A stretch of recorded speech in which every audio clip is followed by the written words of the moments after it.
Welcome to our deep dive into the urban planning challenges faced by Indian cities. From the bustling streets of Mumbai to the chaotic crossroads of Delhi, our cities are a tapestry of contradictions. We see soaring skyscrapers alongside sprawling slums, gleaming malls juxtaposed with overflowing garbage dumps. The question is, why?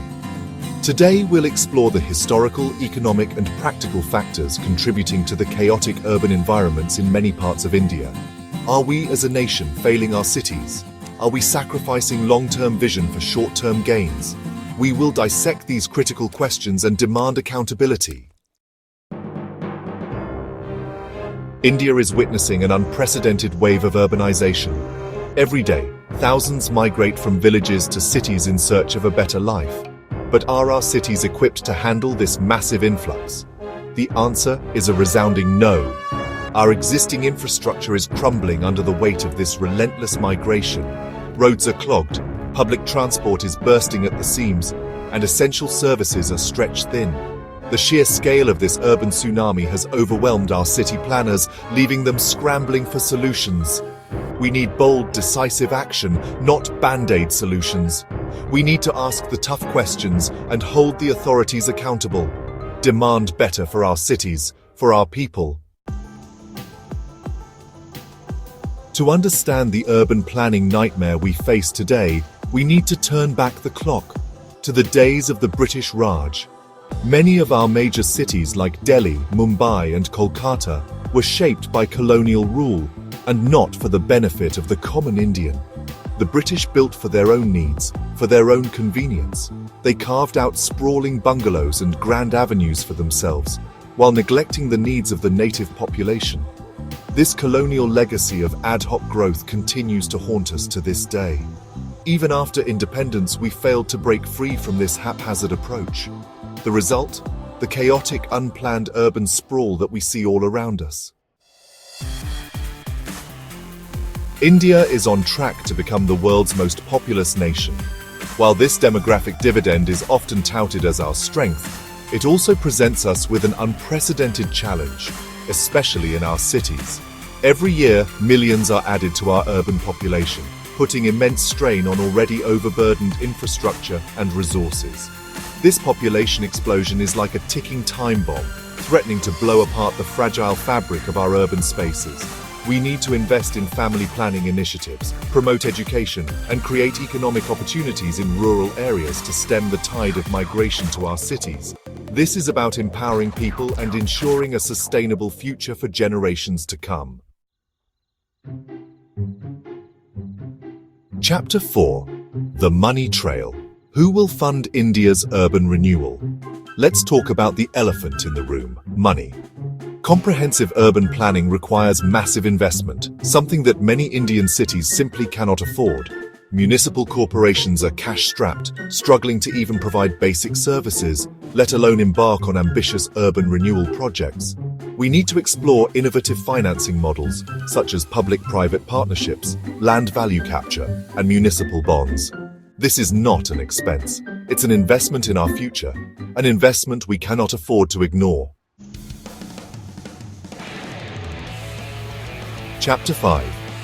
The Blame Game. Who is responsible for this chaos?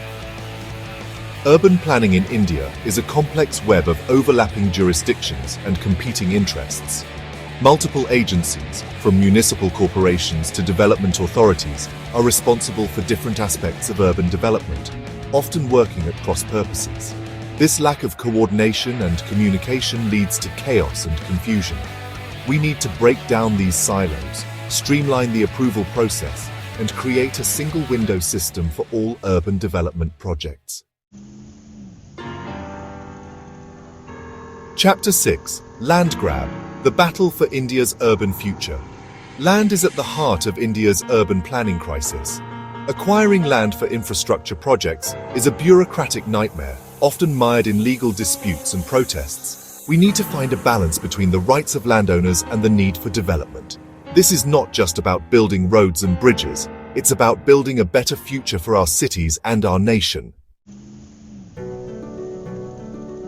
Chapter 7. India's political system, with its 5-year election cycle, often prioritizes short-term gains over long-term vision. Politicians are more interested in projects that offer immediate electoral benefits, such as building flyovers and distributing freebies, rather than investing in sustainable urban planning solutions.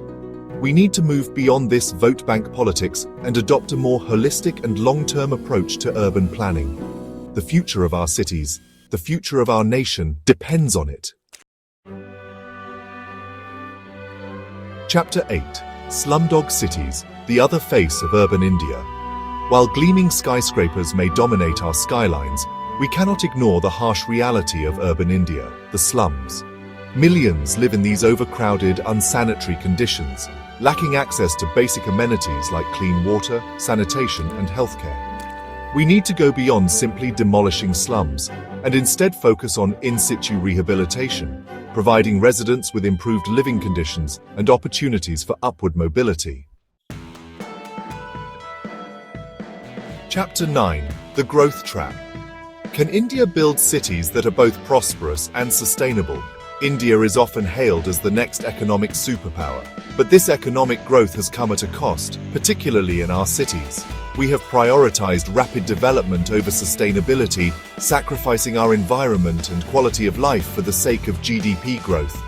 We need to break free from this growth trap and embrace a more sustainable model of urban development. We need to invest in public transport, promote cycling and walking, adopt green building codes, and protect our natural resources.